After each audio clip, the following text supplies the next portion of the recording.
Indo-Gangetic Plain. So Indo-Gangetic Plain, the interaction of the three Himalayan rivers means that Indus, Ganga and Brahmaputra, with their tributaries, they were formed at a great northern plains in India. 20 million years ago, the northern plains region, it was a shallow basin, but it was gradually filled with a alluvial soil because of these three rivers.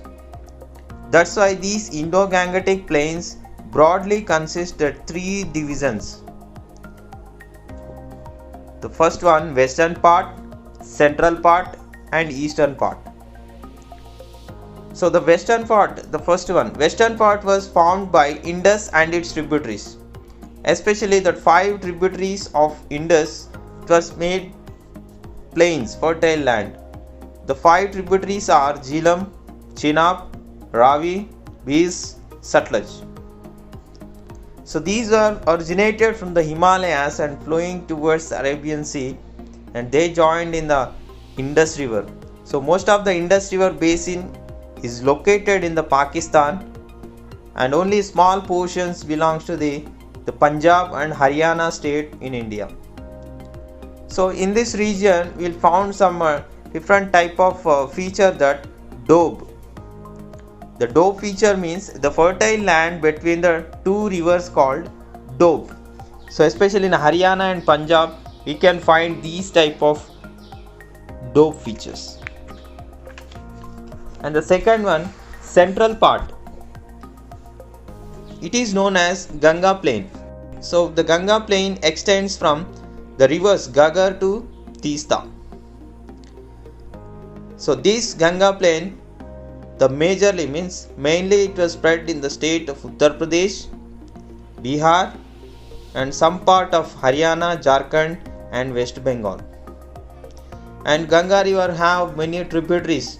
Among them the largest and longest tributary is Yamuna river, and some of rivers were originate from the peninsular plateau, but they join in the Ganga river.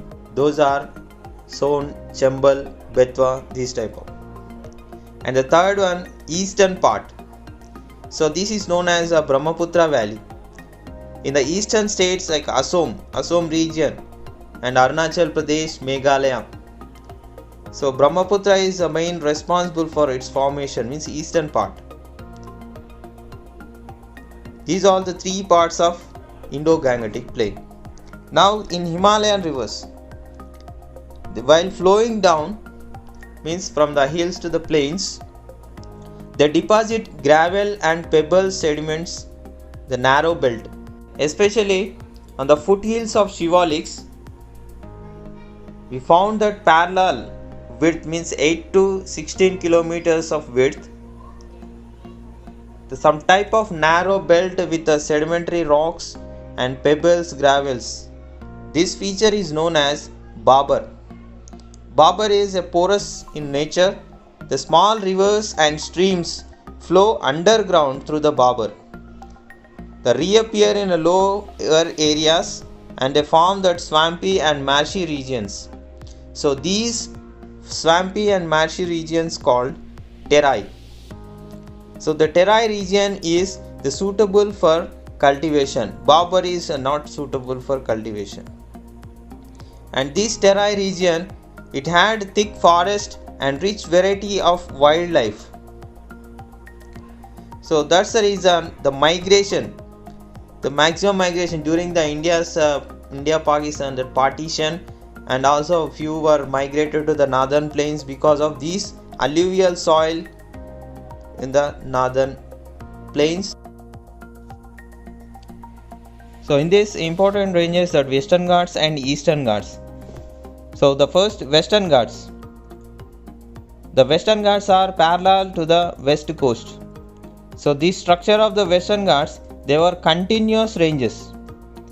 Between the mountains, some passes are there for gateways of coastal plains, but they all are, the mountains are continuous ranges. So the Western Ghats higher than Eastern Ghats, means the extension, means the Western Ghats are extend for 1600 kilometers. The Nilgiris join in the Western Ghats and they rise over height of 2000 meters. The famous hill station Udagamandalam, it was also known as Ooty, is located in Nilgiris. And other than these that high altitude regions, few more also there, and some of the high altitude means hills are there, highest peaks are there in this Western Ghats. Dodabetta is the highest peak in the Western Ghats. And also few ranges called Palani Hills in Tamil Nadu, Anaimudi and Cardamom Hills in Kerala.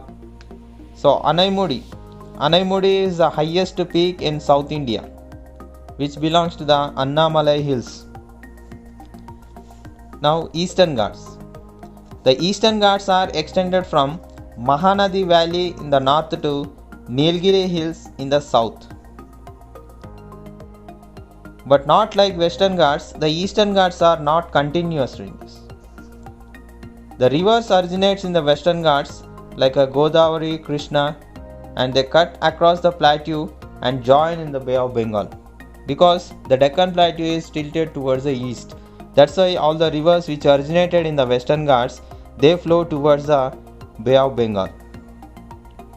These Eastern Ghats, average height of Eastern Ghats is up to 900 meters.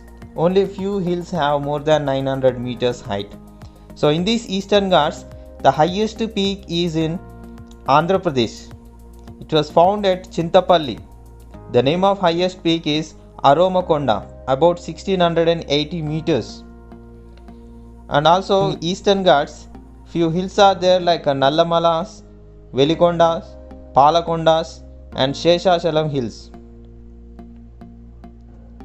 So among these, one of the remarkable features of Peninsular Plateau is black soils are formed due to the volcanic activity. Now next feature of India, that is Thar Desert region. So Thar Desert is located on the leeward side of Aravallis. It receives very little rainfall. It is about 100 to 150 millimeters per year. And this desert region consists that the undulating sandy plains or rocky outcrops. So you will find that sand dunes in this desert region. So it is arid climate and very low vegetation we can found because the low rainfall in the year. Only in the rainy season some of our rainfall will fall in this region, but later all the seasons are dry seasons. One and only river found in this area called River Luni. And in this Thar Desert, one longest canal was dug by Indian government, and also it is the longest canal in India. The canal name is Indira Gandhi Canal, about 650 kilometers. So the several hectares of land which belongs to the desert region, it brought under the cultivation with this Indira Gandhi Canal. And the next one, coastal plains.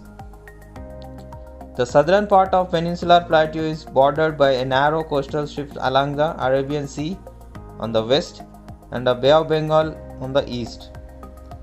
So the coast have different names in different states.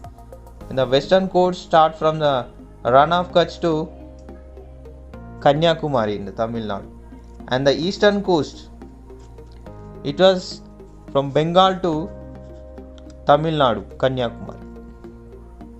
So in the western part there are three coasts are there. It were named as Konkan coast.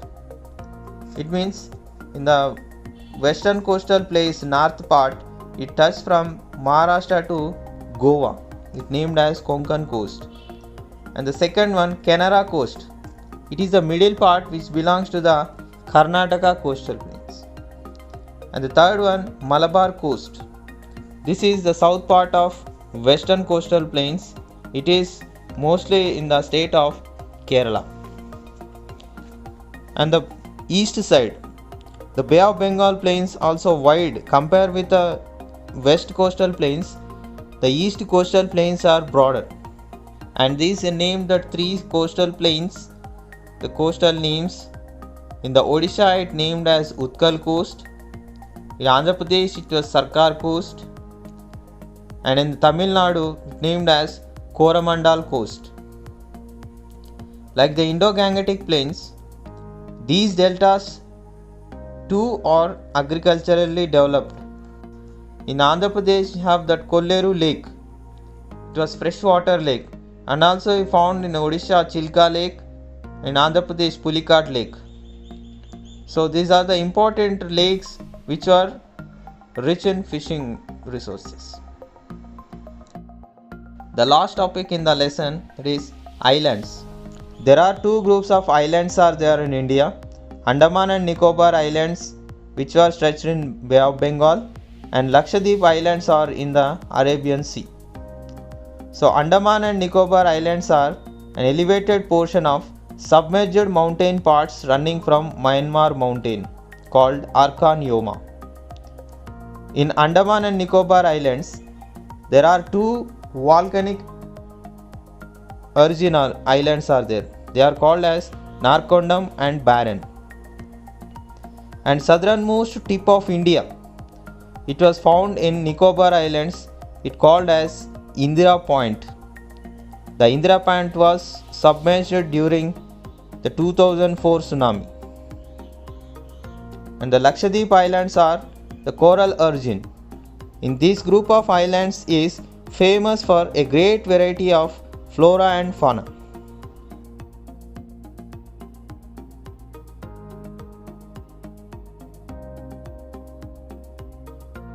If you like the video, please subscribe my channel and share to your friends.